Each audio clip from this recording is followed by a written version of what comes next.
નમસ્કાર મિત્રો, તાજેતરની અંદર મહારાષ્ટ્રમાં બનેલી એક અત્યંત દુઃખદ ઘટના કહી શકાય એવી, જેમાં સિયા ગોયલ અને કેતન અગ્રવાલ ખૂબ ચર્ચાનો વિષય છે. તો આજના વિડીયોમાં આપણે સમજીએ આ ઘટના શું છે તેના વિશે.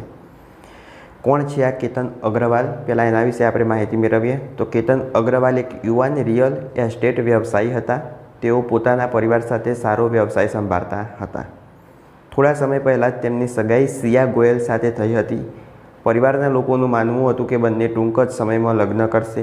બહારથી જોતાં બધું સામાન્ય લાગતું હતું, પરંતુ પોલીસના આરોપ મુજબ આ સંબંધ પાછળ કેટલાક મતભેદો અને અન્ય સંબંધોને લઈને તણાવ હતો.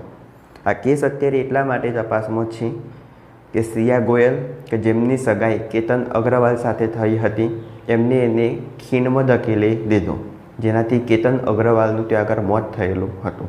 પછી પોલીસ તપાસ કરવામાં આવી અને આ બનાવ બન્યો એની પાછળનું કારણ શું, આ એક અકસ્માત હતો કે જાણી જોઈને બનાવેલી આ એક ઘટના હતી, તેના વિશે પોલીસનો આ એક રિપોર્ટ છે. તો આપણે સમજીએ ઘટનાના દિવસે શું થયું હતું. તો પોલીસના જણાવ્યા અનુસાર સિયા ગોયલે કેતનને મહારાષ્ટ્રના લોહગઢ કિલ્લા પર ફરવા જવાનું કહ્યું.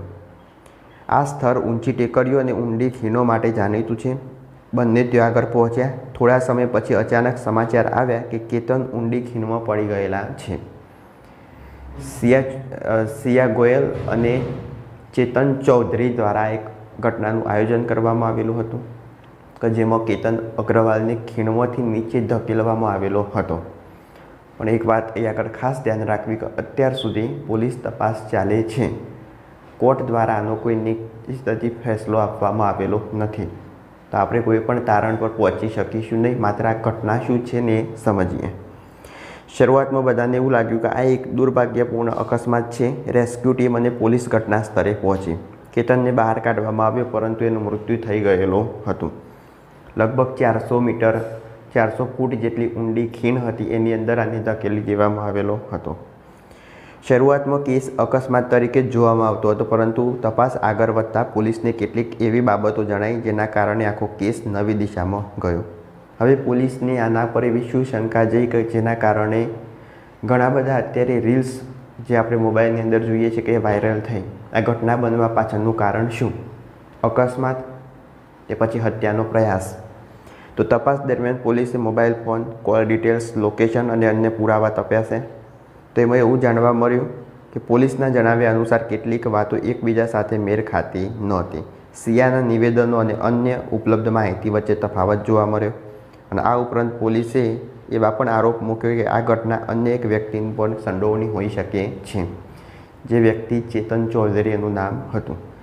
સિયા ગોયલ અને એમને આ વ્યક્તિ પસંદ હતું એ હતું ચેતન ચૌધરી.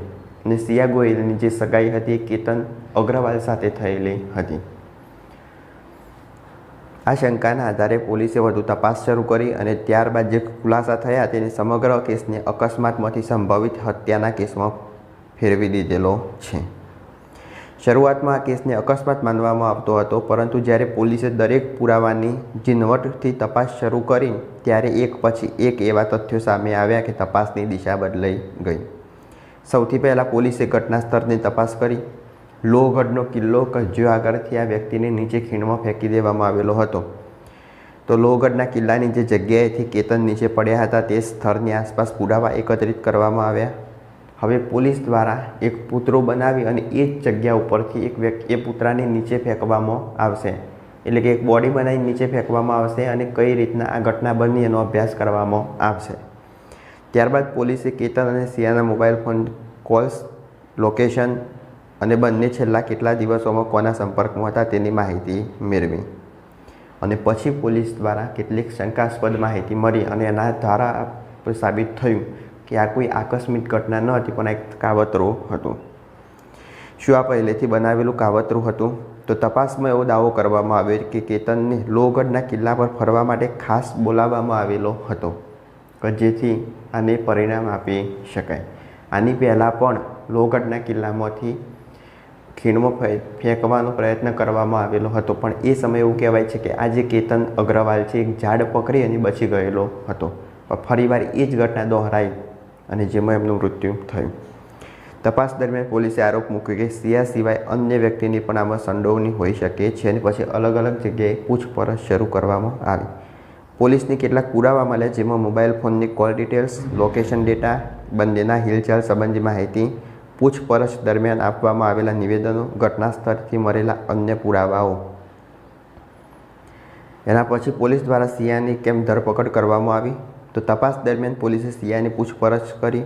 એમાં કેટલાક નિવેદનો જે આપવામાં આવ્યા એ નિવેદનો એકબીજા સાથે મેળ ખાતા ન હતા. અલગ અલગ નિવેદન હોવાથી પોલીસને એના પર શક ગયો અને એની ધરપકડ કરવામાં આવી. ત્યારબાદ અન્ય સંદિગ્ધ વ્યક્તિઓની પણ પૂછપરછ કરવામાં આવેલી હતી. એટલે પોલીસનું કહેવું છે કે સમગ્ર ઘટનાની પાછળ કથિત કાવતરું બહાર લાવવા માટે તમામ પાસાઓની તપાસ કરવામાં આવી રહેલી છે.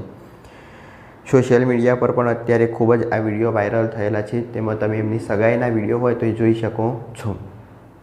લોહગઢની અંદર જ્યારે એ લોકો ફરવા ગયા અને ત્યાંથી આ વ્યક્તિને નીચે ધકેલી દેવામાં આવે. હવે કોર્ટમાં શું થયું એ સમજીએ. તો પોલીસ અત્યારે આ પુરાવા એકત્રિત કરે છે. કોર્ટની અંદર આનો કેસ ચાલશે જ્યાર સુધી બંને વ્યક્તિમાંથી કોઈ પણ દોષિત છે એવું સાબિત ના થાય ત્યાર સુધી બંનેને નિર્દોષ માનવામાં આવશે. કોર્ટમાં પોલીસે પોતાની તપાસ ચાલુ રાખવા માટે રિમાન્ડની માગણી કરી હતી. તપાસ દરમિયાન call records, mobile data, location અને અન્ય ડિજિટલ પુરાવાઓની ચકાસણી કરવામાં આવી. હવે કોર્ટ દ્વારા આનો શું ફેસલો આપવામાં આવે છે આગળના સમયમાં આપણે જોશું. અત્યારે પોલીસ આની તપાસ માટે ડમી એક મોડેલ બનાવશે અને એને એ જ જગ્યાએથી ફેંકવામાં આવશે કે જ્યાંથી ચેતન અગ્રવાલની નીચે ધકેલી દેવામાં આવેલા હતા. અને પછી આના પરથી પુરાવા એકઠા કરી અને કોર્ટમાં કેસ ચાલશે. પછી યોગ્ય ફેસલો આવશે.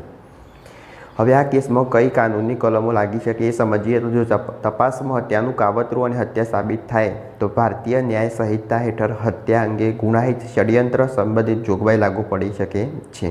પરંતુ અંતિમ રીતે કઈ કલમો લાગુ રહેશે અને આરોપ સાબિત થશે કે નહીં એનો નિર્ણય કોર્ટ દ્વારા કરવામાં આવશે. તો આ હતો તાજેતરની અંદર ખૂબ જ ચર્ચામાં રહેલો સિયા અને કેતન અગ્રવાલ તથા આની સાથે સંકળાયેલ ત્રીજો એક વ્યક્તિ હતો ચેતન ચૌધરી વિશે માહિતી. જો આ વિડીયો ગમ્યો હોય તો લાઈક કરો, શેર કરો, ચેનલ સબસ્ક્રાઈબ કરો. ત્યાં સુધી જય હિન્દ, જય ભારત.